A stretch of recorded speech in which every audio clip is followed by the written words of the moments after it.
God bless all of you that's going to be joining me for this live. I want to start off by saying how we are in a very critical season and we can't afford to mishandle what God is giving us access to, what God is giving and making available to his sons. We cannot afford to pass it up. We can't think that we can afford to just sleep and hang out and grow weary.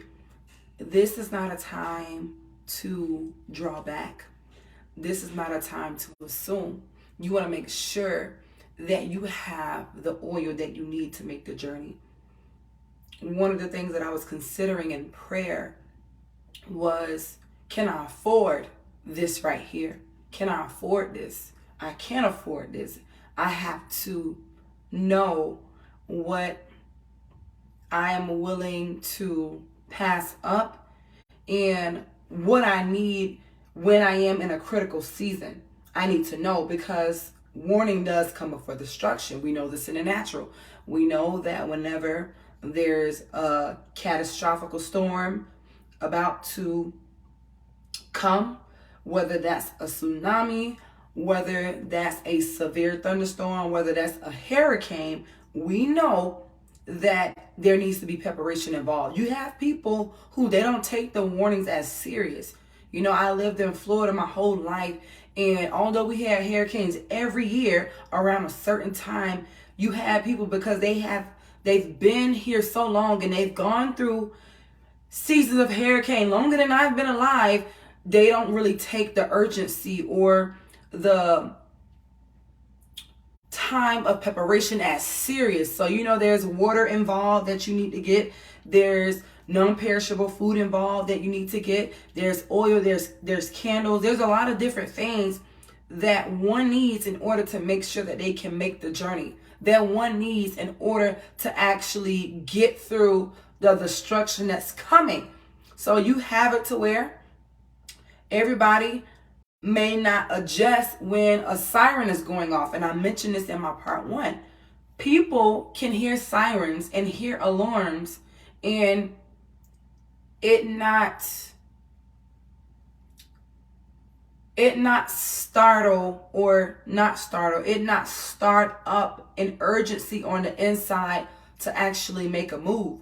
So time sensitive or an urgent matter. That word time sensitive, that means that there's a cutoff time.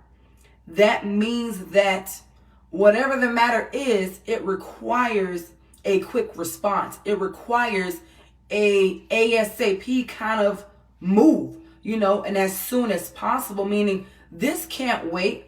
This can't wait. This matter is urgent. This matter needs to be dealt with. And whoever it is for, they need the ears to actually hear it. So I talked about how God always gives instructions before the destruction actually happens. He gives instructions before the destruction. But whenever the time of preparation is available, not everybody adjusts.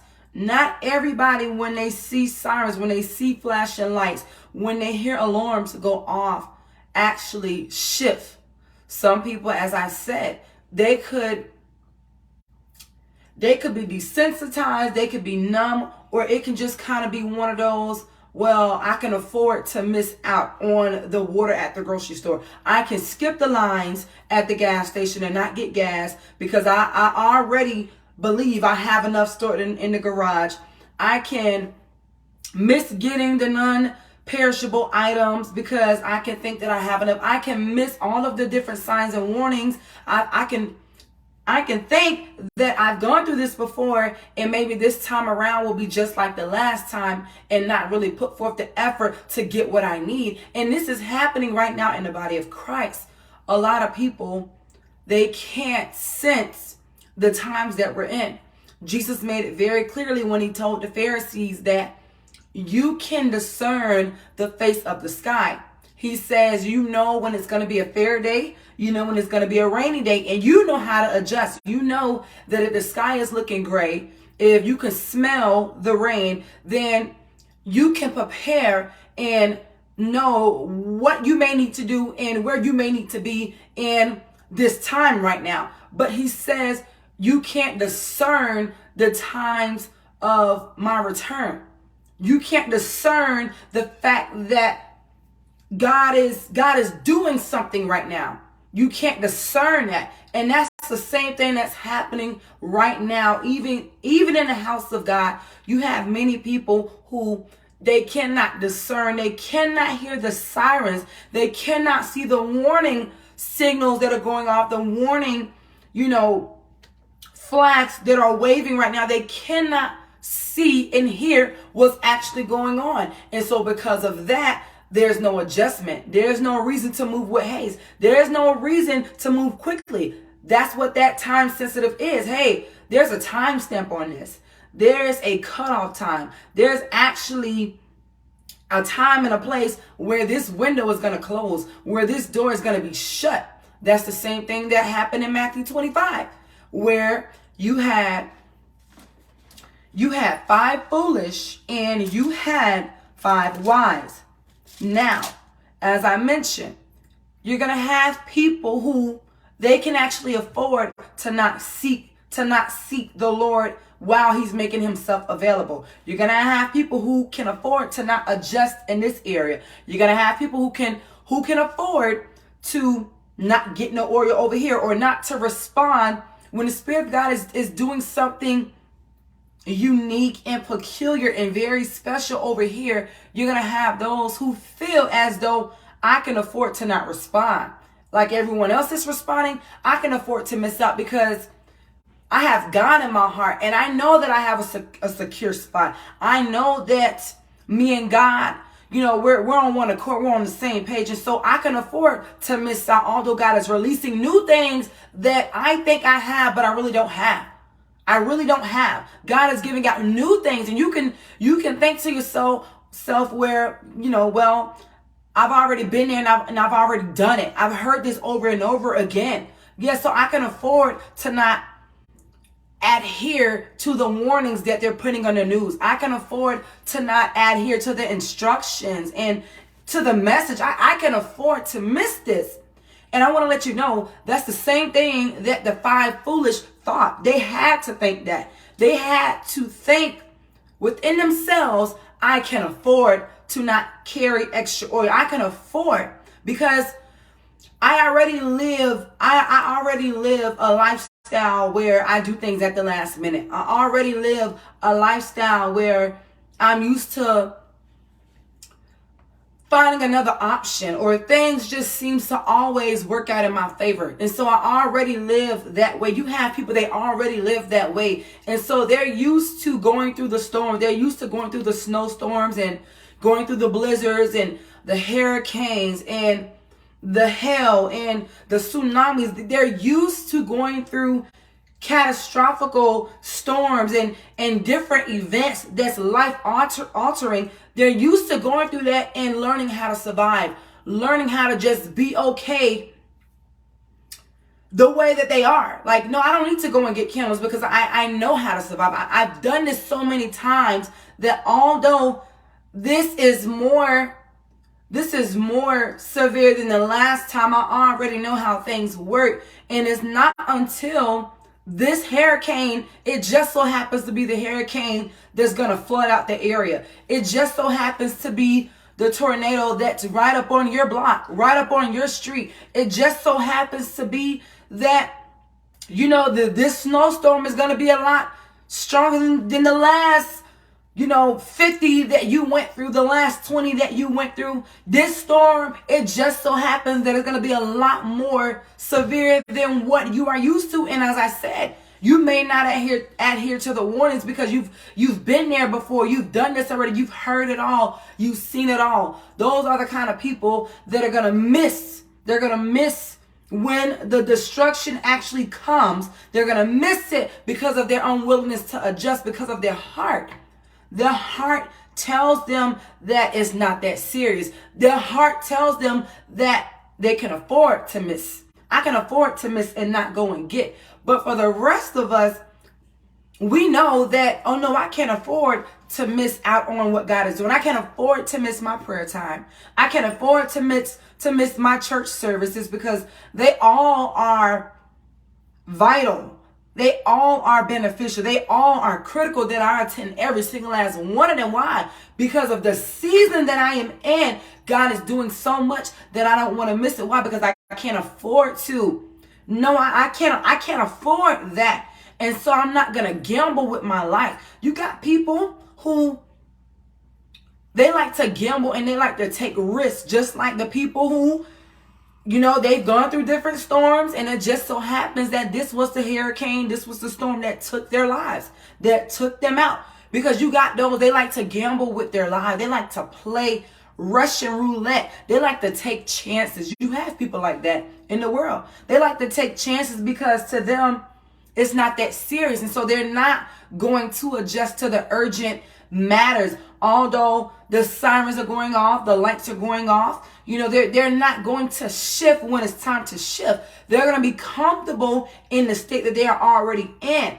And so they like to gamble. But for those of us, we don't like to gamble with our lives. We don't like to try to play Russian roulette with our lives and think that this time will just be like the last 100 times. No, I can't afford to play Russian roulette with my life. I can't afford to gamble with my life. Matter of fact, I can't afford to miss out on what he's doing. Whatever he's doing, I don't want to miss it, because I don't know what's coming up ahead. But what I do know is that I got to be prepared. And so I can't play around like the last time. Yeah, you got people who, when the news people are telling them to evacuate and to leave the area, they don't do it because they've been there before. No, I've gone through these types of storms before. And so they tell us to leave every year. So what makes this time different than the last time? What makes this hurricane different than the last 50 hurricanes we've been through? Well, the fact that you've missed a couple of things. The fact that you missed that this is a lot more severe. And although it missed you last year, this one is going to hit right on target. And if you are caught in the way, it's going to take you out. It's going to take you out. And so we are in a season where God is causing for there to be a quick adjustment. God is calling for there to be a preparation, not just on the outside, but in our hearts. We got to be prepared. The 5 foolish, and I'm going to get into it in a moment, they were not as prepared as they thought they were, because they live life on the edge. They already live a gambling lifestyle. They already live that way. And so you can't be the kind of person who you live life on the edge, but then you're upset when you got caught in the middle of the crossfire, when you got caught in the path of destruction, when there were a whole bunch of warning signs going off. That's your fault. That's your fault. Your fault. So Matthew 25, it says this: then shall the kingdom of heaven be like unto 10 virgins, which took their lamps and went forth to meet the bridegroom. So they were already preparing to go on this journey. When you are about to take a journey, when you are preparing for something like camping or taking a business trip, your mind tells you, a wise person, a wise traveler, your mind is going to tell you to take those things that you may not think you're going to need, but that you may need just in case. You're the just in case kind of person. You're not the kind of person who says, I won't need that, but you're the just in case kind of person. You're going to take extra batteries for the flashlight. You're going to take extra blankets. You're going to take extra hand warmers. You're going to take extra socks. You're going to take an extra first aid kit, or you may not normally take a first aid kit on this trip, but something in you tells you, let me take this first aid kit. Let me take an extra list of contact numbers. I normally wouldn't do that, but just in case my phone dies, let me take an extra battery pack. That they don't make the phones no more, where you can actually take the battery out and put the extra battery in, but I miss those days. But, your mind is going to tell you to plan ahead, because that's how you think. You're the just in case kind of person. But then you have those people who, as I said, they live a life already on the edge, meaning, well, that's not going to happen. what's the likelihood? What's the possibility of that going wrong? What's the possibility of my phone going dead? Because I did charge it on full. What's the likelihood of it going dead? What's the likelihood that I'm gonna need a first aid kit? What's the likelihood that I'm gonna need pepper spray? It's very rare that I'm gonna run into a bear or not an endangered, but a dangerous species of animals. What's the likelihood? What's the likelihood? And so these 10 virgins, they were already making a decision to take a journey. They don't know how long the journey was going to be, but they knew that there needed to be a preparation in order to make the journey. I don't know if he's going to come now or later. What I do know is that I'm supposed to be prepared. So there are things that we are supposed to already have because God gives instructions. And I mentioned this. One of the major instructions that God gives his people is his word. God gives us instructions. The Bible, it is said that the word of God is basic instructions before leaving earth. So God gives us instructions. Before he brings a destruction, he gives us instruction. He gives us time and space to get right and to get adjusted. That's why when the destruction does come, it's so harsh. It's so sharp. It's so severe. Like, my goodness, the Lord took out the whole region. Why did God allow a whole tsunami to take out the whole region? Why did God allow a whole hurricane to destroy that little island over there? It's because he was giving out the warning signs days and weeks ahead. Nature teaches us some things. The birds, when there's like a major storm about to come, do you know that the birds will actually fly?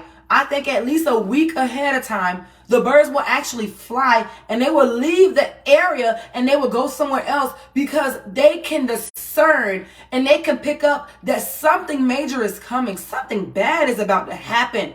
The birds, you're more greater than they are yet. They can discern when destruction is coming and they know how to prepare. They don't wait till the last minute. You do not see a bird when a storm is about to occur, when it's like right outside of your door. You don't see birds outside chilling and hanging out or trying to, at the last minute, fly into a nest. No, they know that they're going to get caught in the wind. That rain is going to destroy them. And so they know how to prepare. And so how much more you have to know when it's time to get into the ark. You don't wait till the day of and try and make it in the ark. Everyone that did that stayed on the other side of that door. When God shut the door to the ark, because God shut that door. When God shut the door of that ark, it was sealed. Nothing was going to come through it and nothing was going to come and open it back up. That door was sealed. And so I'm letting you know that the urgency in the message that God is releasing, it is time sensitive. That means you do not have a lot of time. You do not have as much time as you may think that you have. You may think that you have all the time in the world. And that's what these five foolish virgins thought, that they had all the time in the world. The people in the days of Noah, they thought that they had all the time in the world. The people in the days of Lot in the city of Sodom and Gomorrah, they thought that they had all the time in the world. So they went forth to meet the bridegroom. So they already knew who they were going to see. They already knew who it was that was on his way. And it says 5 of them were wise and 5 were foolish. They that were foolish took their lamps and took no oil with them. Maybe they felt like, what are the odds that there's going to be a delay? What are the odds? No. If he says he's coming, then he's coming. And so I don't need to consider. Matter of fact, I can afford to not take no extra oil with me. I can afford that. That's not that bad. That's the thing. Your mind will start telling you, Well, maybe it won't be that bad. Maybe it won't be that serious. I can afford to not, get some extra candles and get some extra batteries because the last hurricane, they said it was going to be a 5 and it missed us completely. And so I can't afford this. I could pay for this. I can afford this until it costs you your life. Until it costs you your life, you think you can afford this. And so they could afford to not take no extra oil with them. But it says this, but the wise took oil in their vessels with their lamps. And when I read that word vessels, I thought about how the word of God says that we are vessels, our bodies are vessels. And so not only were the 5 wise prepared outwardly, but it seems as though they were prepared eternally. Like internally, I think that's how you said it. Internally, they were prepared. They were prepared. They thought within themselves, oh no, I can't afford to not take no oil because what if he tarries? What if there's a delay? What if things just so happens to be different than all the other times before? What if this storm is just that storm? What if, you know what?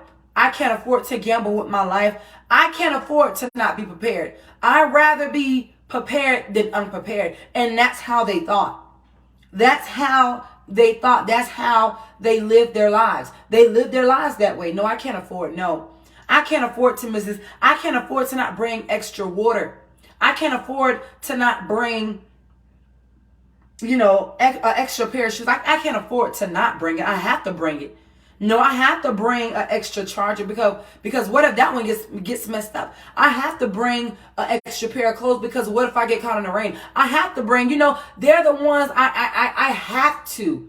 They're the I have to people. They're the just in case people, and they live their lives that way. It says in verse 5, while the bridegroom tarried, why? That means while there was a delay, because you sometimes you may feel like, well, what's the holdup? Because I'm sure he'd be here by now, but you were unprepared for. And I'm not saying that you live life on the negative end. And what I'm saying is we have to be the kind of people that are prepared rather than underprepared. Because you can have people who may feel like, well, I don't want to be negative. I'm sure that things are going to go this way. The people that are just never fully prepared. And then you have those who they're wise. They're not necessarily fearful because there's a difference. There's a difference between someone who's just fearful and so they do take everything. They do overpack. They are overly full of things. I'm not talking about that. That's fear. I'm not talking about fear.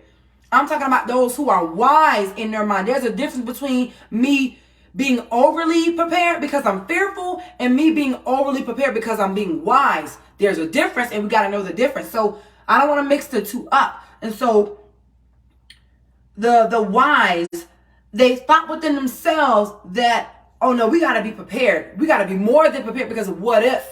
What if something comes up? What if something happens? I don't know. I'm not saying that I want that, and I'm not saying that it is. What I'm saying is I want to be prepared.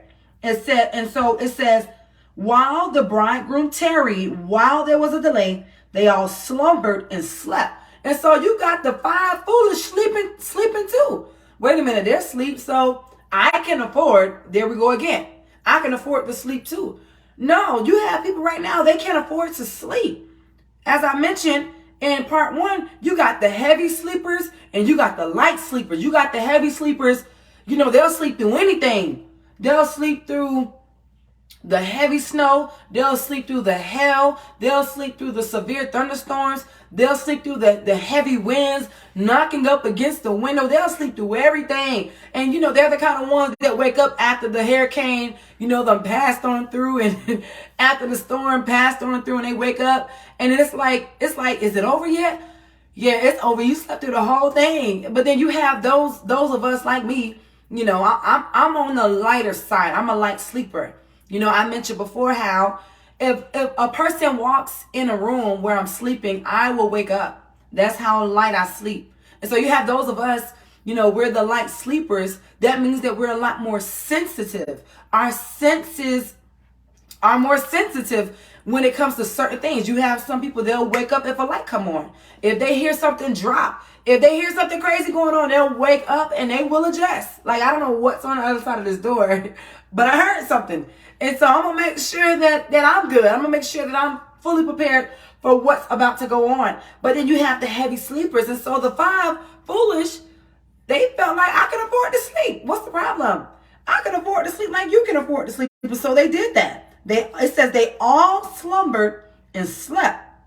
And at midnight there was a cry made, behold, the bridegroom came.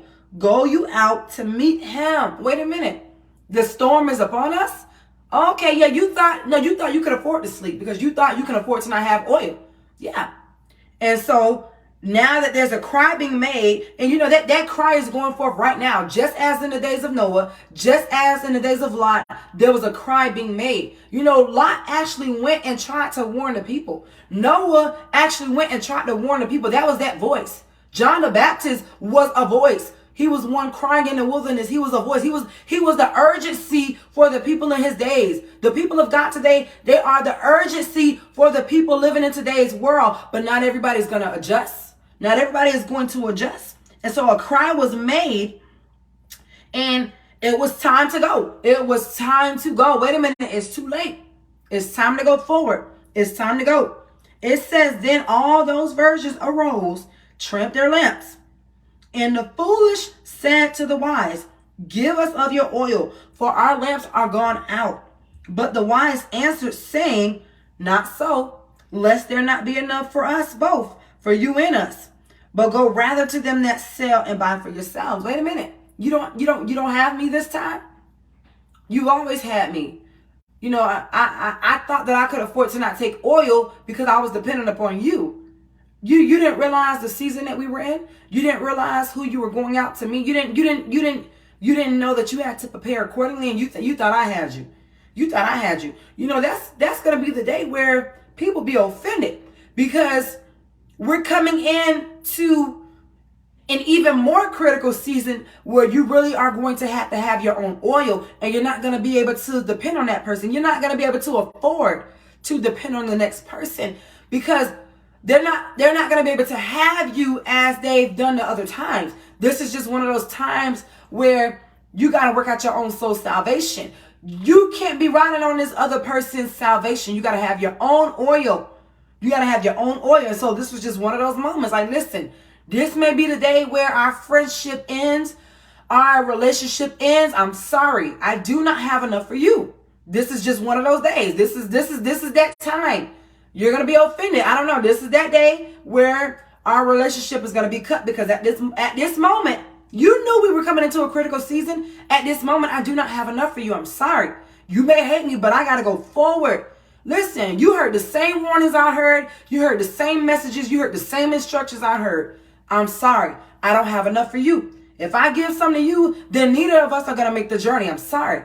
I'm sorry. As I said, you got the heavy sleepers and the light sleepers. I used to want to be a heavy sleeper because everything woke me up.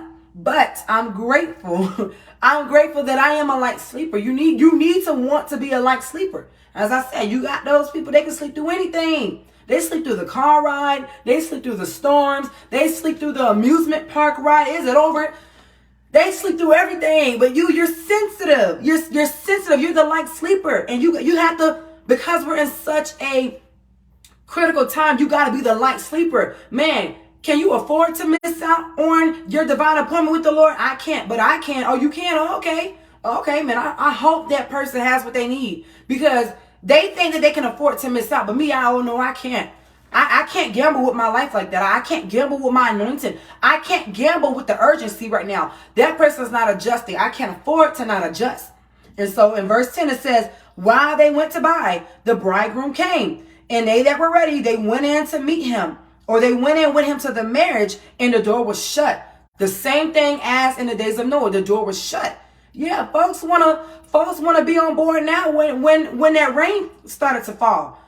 But when that door was shut on the ark, like I said, nobody was able to come in. It doesn't matter how much they cry, how much they begged. Noah, Noah had other family members there. He wasn't the only person on the planet. No.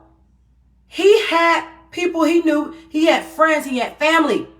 But, that they took him as a joke. They like I said, they were the people who, it doesn't take all of that. They were the kind of people who, they're used to getting things at the last minute. They're gamblers. But not Noah. Oh no, I can't afford. Maybe you can. Maybe you think you have enough, but I can't afford. I don't have it. But what I do have, I have to maintain. But if you think you have it, then you go ahead. You can afford that.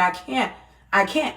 You can afford to not take, extra things on the trip, on the camping trip and on a business trip. You can afford to not take the things that you may not realize is important right now. No, the first aid kit is important. You're going camping. Take the bug spray. Take the extra batteries for the flashlight. Take the extra blankets. No, I don't think we're going to need all that. Okay. Go ahead and gamble with your life. Verse 11 says, afterwards came also the other virgins, saying, Lord, Lord, open to us. But he answered and said, verily, I say unto you, I know you not. Watch therefore, for you neither nor, he says, watch therefore, for you know neither the day nor the hour wherein the Son of Man comes. But wait a minute. They've been crying that Jesus is going to be coming back for years. Yeah. But what if this time around is different than all the other times? What if this season is more of an urgency than the last season? I know that the last hurricane, it missed us, but what if this is that hurricane? What if this is just that tornado? What if this is really that tsunami that they've been warning us about for years? You have people like that. You have people that become numb to the warnings because they're so used to it. And a lot of times, because nothing happens, nothing catastrophic happens, people learn how to adjust to the non-urgency. People learn how to do that. And so because they missed the instructions or they did not adhere to the instruction, then they're going to be open to the destruction. Yeah. You missed the instructions. And so don't look crazy when a destruction happens. Don't be surprised, when your life is taken. Because you could afford to not go to the store and get the supplies that's needed. You can afford to miss that. You can afford to miss the warnings and the red flags and the sirens because you're used to things not following through. You're used to gambling. You like to gamble. You like to play Russian roulette with your life. You like that. You live life on the edge. But for the rest of us, we don't want to be those who, we want to do things at the last minute, or we feel as though, well, it's not that serious. It's not that serious. They've been saying, and it's true. Since I was younger, as far as I could remember, people have been saying that Jesus Christ is coming back. People have been saying that for a very long time. And I'm sure before I was even born, people have been saying that. Yeah, Jesus Christ, he's coming back. Okay, it's 2023. He's not back yet. And so you're going to have the people in the body of Christ that should be preparing, but they can afford to do other things. They can afford to miss church, however many services they have nowadays, because most churches only have like 1.5 services. They have a Sunday service and a Wednesday service. And so you have people who feel as though, well, I don't need to go and be there in present, or in person. I can just watch online. I can afford to not be there in person. I can watch online. I can afford to miss church this Sunday, although I go once out of a week. I can afford that, not knowing that God is actually bringing revival in your church. God is actually doing that in a lot of these churches, believe it or not. God is actually bringing revival. We are in that season of revival. That's why there are alarms going off right now. That's why there are urgent messages going out right now. That's why there is a time-sensitive schedule right now. Like the schedule, hey, there's a deadline. You don't have all the time that you think you have. You can't be like the 5 foolish who, they could afford to not bring no extra oil. Oh no, I can afford. You don't know that? I can afford to sleep. I can afford to sleep. I can afford to not bring no extra oil. I can afford to not read my Bible this week or today. One day turns into a week. I can afford to not go to church. I can afford to not pray. I can afford a lot of eyes, and the same eyes are going to be those that stand before Jesus and says, have I not? Have I not? Those are going to be the same eyes. Just like Jesus said in Matthew 7, the same eyes. The same eyes. Have I not prophesied in your name? Have I not cast out devils in your name? Have I not done many wonderful works in your name? When Jesus is going to say, I do not know you. How you don't know me? I did stuff in your name. Like me. Like I did it in your name. And Jesus is going to say, he says, I never knew you. Like I didn't know you when you were born in the beginning, and I don't know you now. I don't know you at all. I'm sorry. I don't know you at all. That's not a good feeling when somebody can't recognize you when you know them and you know they should know you. Like, no, I know you know me. We went to high school together. I'm sorry, I don't know you from a can of paint. I don't know you at all. Matter of fact, this happened to me a few days ago, and I didn't even share it with my husband. I was I was at the mailbox, and this guy pulled up, and he swore he knew me. He swore he knew me, and I had to tell this guy, like, sir, I'm not even from Florida. He thought my name was Darlene or something like that, and he swore he knew me. And the moment I told him I wasn't even from the state, he was like, oh, I'm sorry. Like, sir, I'm sorry. I don't know you. We did not work together. No, we did not work together. We did not work in the office, sir. I don't know you. I said, sir, I'm not even from Georgia. I'm from Florida. He was like, oh, man, you really look like this person. I know. And so I know how it is to try to get someone to remember you. You know, you don't want to feel awkward. You don't want to feel embarrassed. You don't want to feel shameful. And so you try to play it out when the person don't know, act like they don't know you. Okay, I thought you was someone else. I know you did. I thought you was someone else too. I know.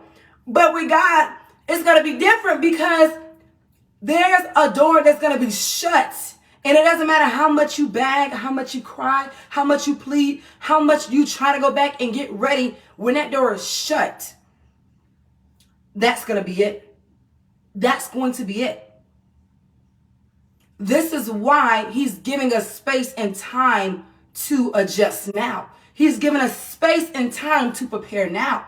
You got to be the just in case kind of person. You got to be the what if kind of person. No, but what if he tarries? I need to be ready.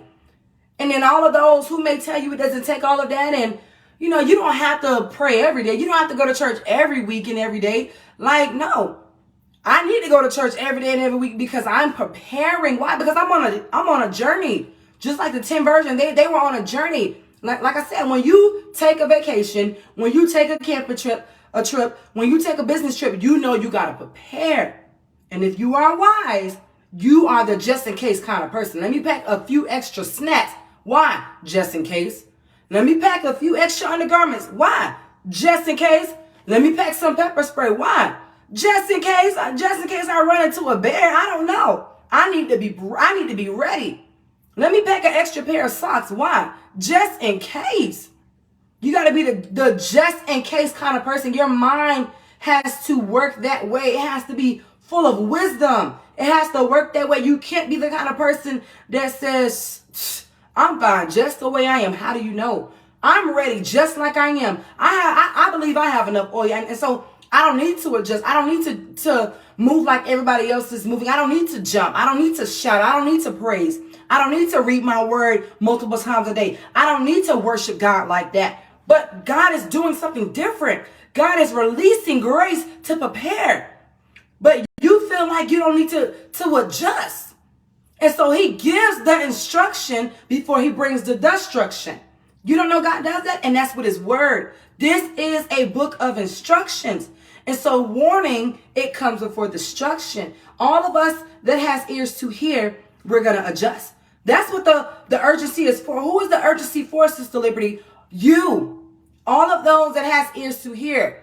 You have to evaluate what you need to be preparing for and why you are even hearing the sirens going off in the first place. Why do I need to adjust to the urgency? Why? Because it's for your safety. It's for your good.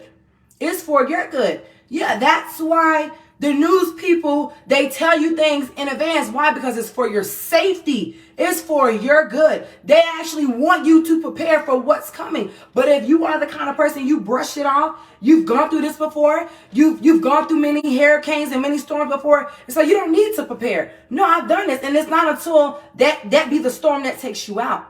And so let's not be the kind of people that are on the other side of the ark. Let's not be the kind of people that are still in Sodom and Gomorrah. Let's not be the kind of people that feel as though I don't need to repent. I don't need to adhere and take heed to what John the Baptist is saying. Who is he? Who does he think he is? The Messiah? The Christ? No, I don't need to adjust. But all of those that actually have ears to hear, you already know because it's in you. Oh no, it's in me to pack, to be more than prepared. No, it's in me to pack, overly packed. Why are you so overly packed? Because just in case. Your suitcase is bigger than the vehicle.